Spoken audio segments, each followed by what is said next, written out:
8 de la mañana con 43 minutos, 8:43 minutos, en punto noticias de Radio Pichincha. Saludamos a esta hora con nuestra tercera invitada. Se trata de la ingeniera Mónica Segovia, jefa del área de sismología del Instituto Geofísico de la Escuela Politécnica Nacional, que nos acompaña vía telemática. Ingeniera Segovia, qué gusto tenerle en nuestro espacio.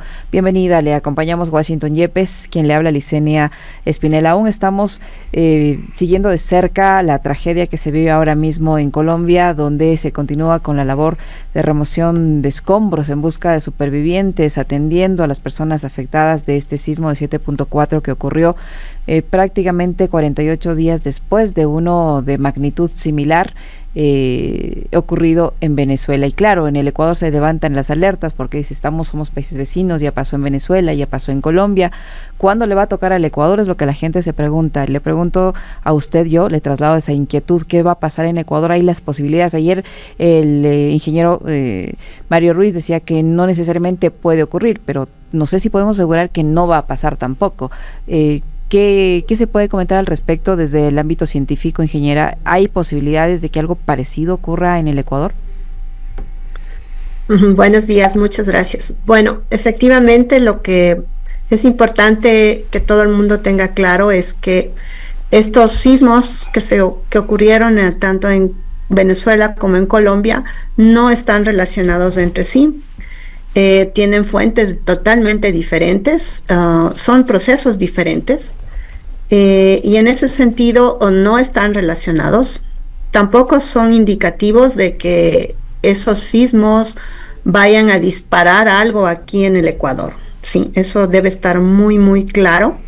Ahora bien, eso no significa que debamos dejar de preocuparnos. Nosotros estamos en un país activo, sísmicamente activo, volcánicamente activo, entonces tenemos esos dos fenómenos que nos pueden afectar en cualquier momento y entonces en ese sentido es importante estar preparados siempre.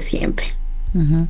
¿El sismo ocurrido en Colombia el 10 de agosto difiere mucho de lo ocurrido en Venezuela o tienen un origen similar? Efectivamente son sismos diferentes. El evento de Venezuela es un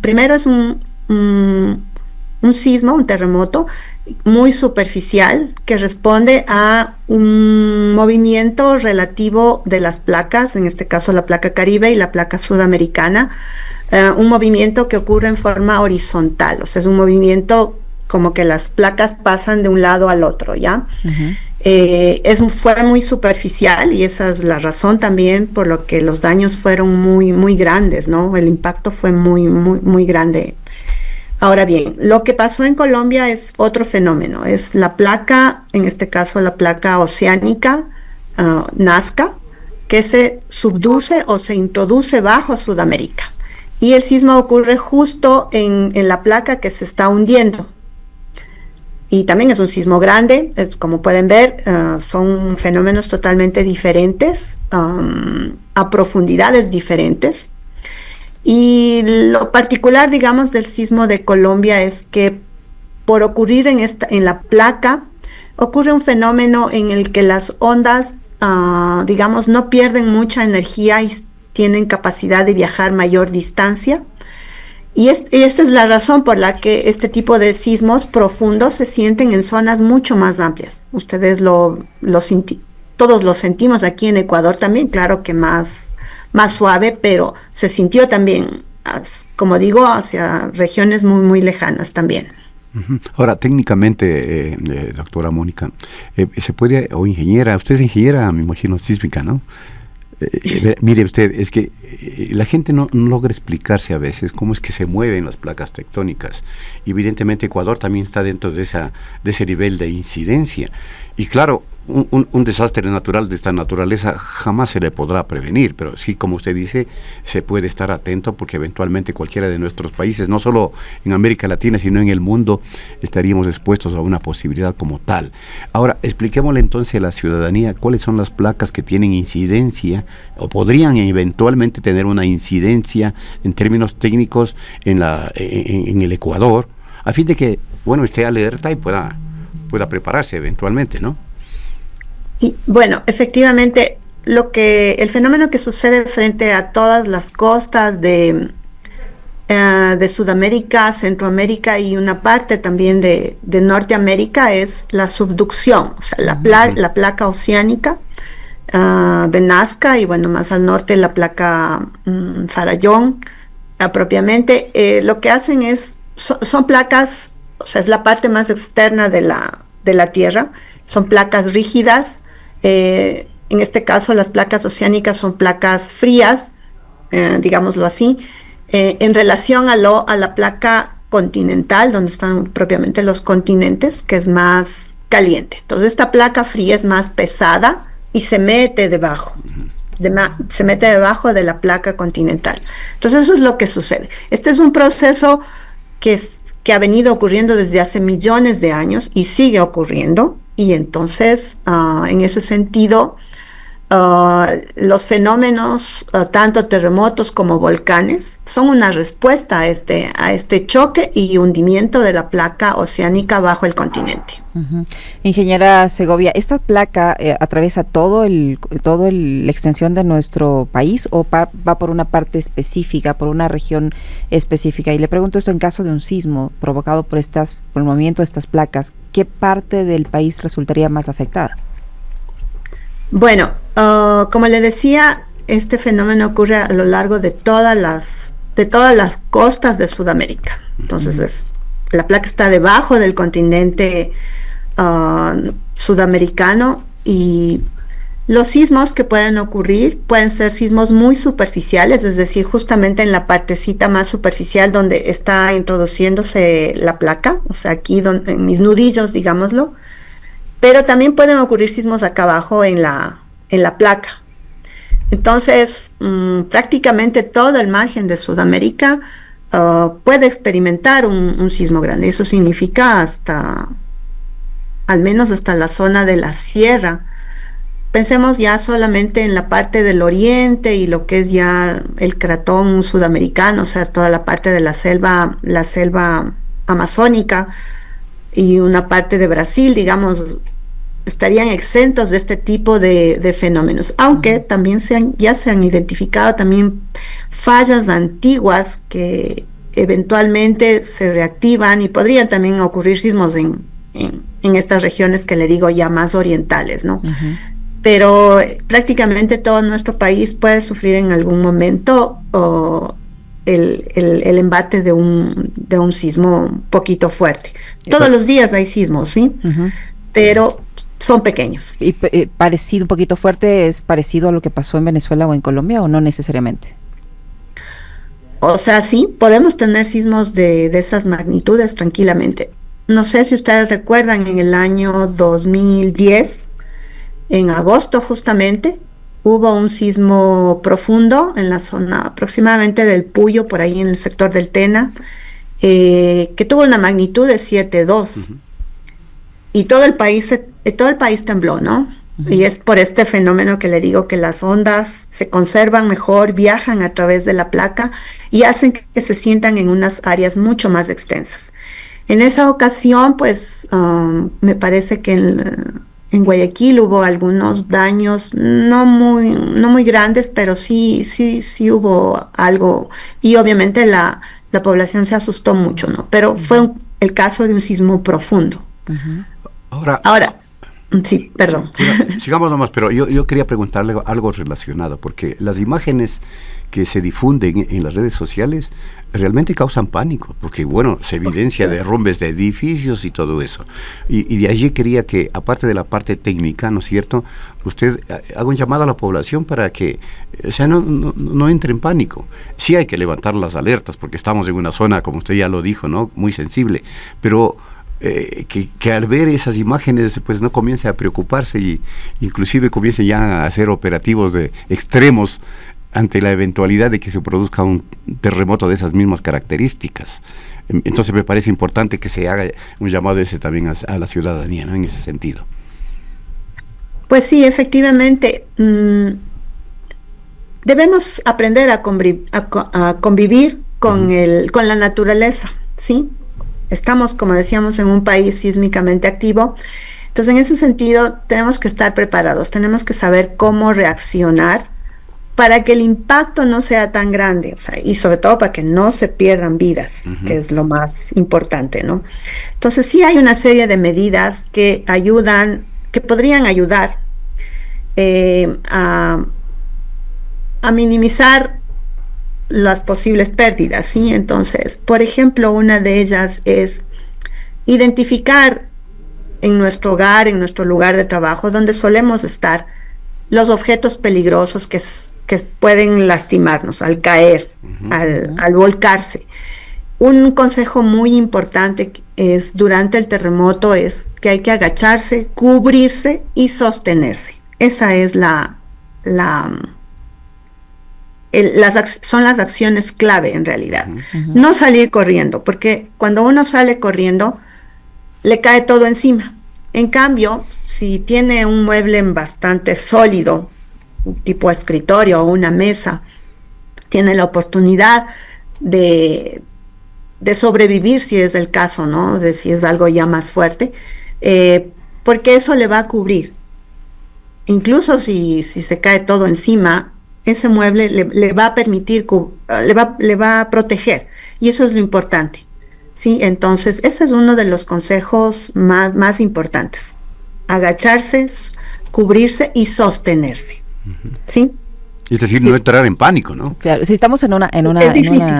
claro, es muy complicado no entrar en pánico en una situación de esas, pero si estamos dentro de una vivienda, independientemente si es edificio, si es una casa de una planta o si es un edificio, ¿en qué área de la casa podría ser más segura para hacer el procedimiento que usted sugiere? El agacharse, el protegerse, buscar un mueble, una mesa, pero ¿qué área de la casa podría ser más segura? Bueno, primero, o sea, lo importante es identificar ese mueble sólido bajo el cual uno se podría proteger. Lo otro importante es alejarse de ventanas, ¿sí? De ventanas que los vidrios pueden explotar, por ejemplo. Y lo otro importante también es, sobre todo si se está en un edificio, alejarse de las paredes externas, ¿sí? O sea, ponerse hacia el centro del edificio, del núcleo del edificio. Entonces eso sería importante, y sobre todo, como les decía, bajo un mueble sólido. Ahora, tenemos el monitoreo, ingeniera Segovia, el monitoreo permanente y constante, lo suficientemente amplio como para, en caso de una emergencia de esta naturaleza, poder alertar a la población, poder actuar adecuadamente. Bueno, ahí entra el tema de las alertas tempranas, ¿no?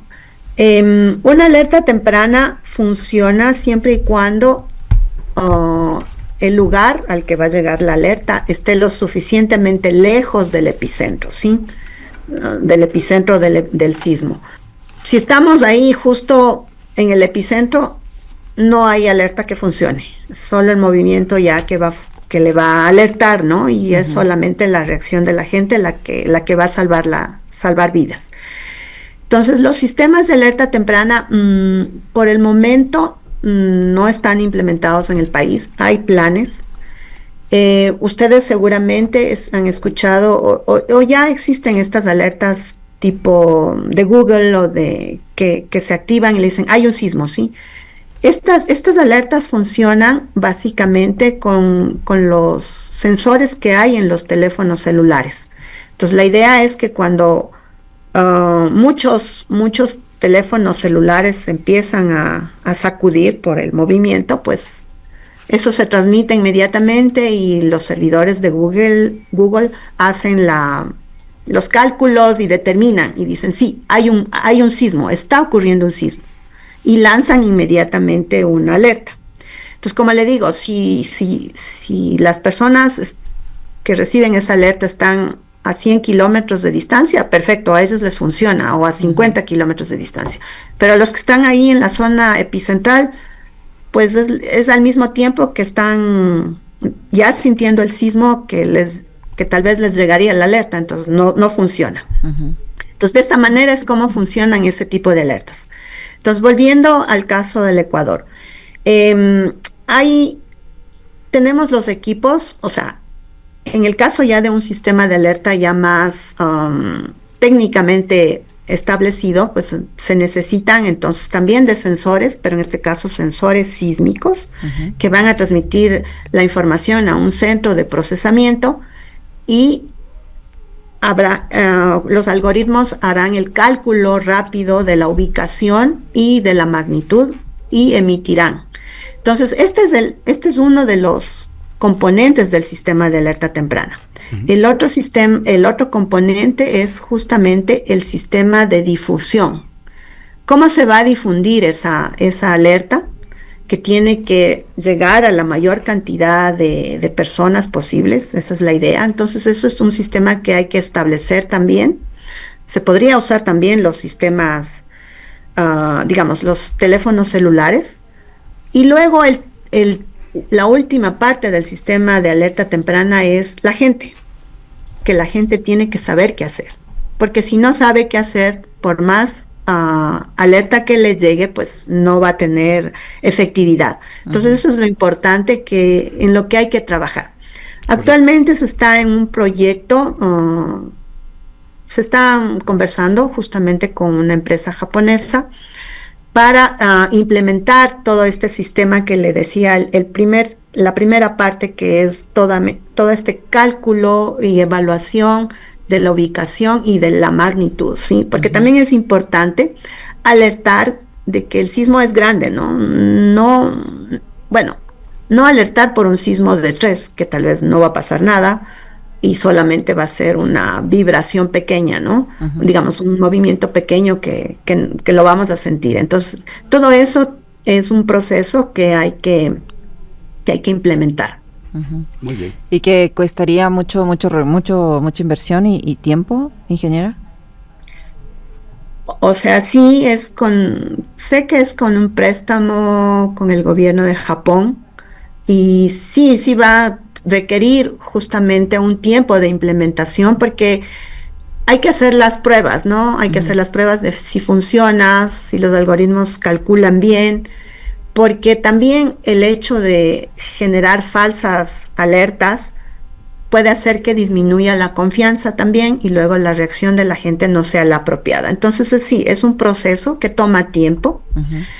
En México, en California, en los Estados Unidos, también les tomó tiempo implementar eso. Sí, no es fácil, y como le digo, también hay que trabajar en los otros componentes de este sistema de alerta temprana. Muy bien. Interesante. Muchísimas gracias, ingeniera, muy gentil por acompañarnos y por compartir con nosotros esta explicación que usted ha formulado respecto a las condiciones sísmicas del Ecuador. Muy amable. Muchísimas gracias. Un gusto. Para nosotros también, ingeniera, muy gentil. La ingeniera Mónica Segovia, jefa del área de sismología del Instituto Geofísico de la Escuela Politécnica Nacional, que ha estado con nosotros. Nos despedimos. Así es, Diseña. Amigas y amigos, muchísimas gracias. Nos vemos al mediodía.